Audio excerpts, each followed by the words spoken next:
Space is open to us now, and our eagerness to share its meaning is not governed by the efforts of others. We go into space because whatever meet, free men must fully share.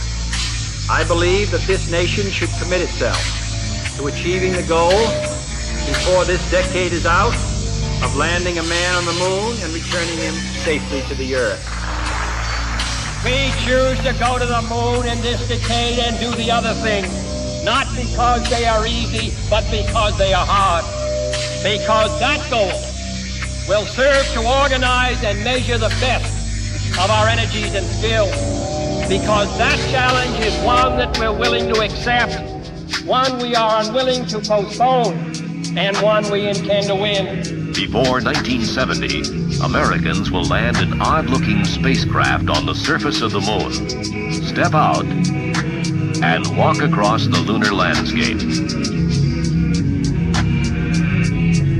The government agency meeting the challenge of the manned lunar landing program, as well as other space explorations, is the National Aeronautics and Space Administration.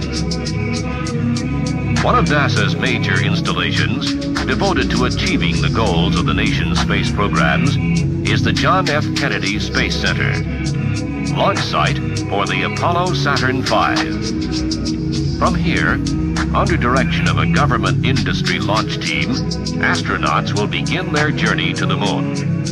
For the first time, the free world had undertaken development of an operational spaceport.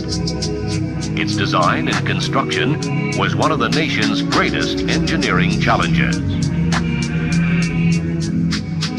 The immensity of the project required the joint efforts of the National Aeronautics and Space Administration and the Department of Defense, as well as the technical skills of American industry.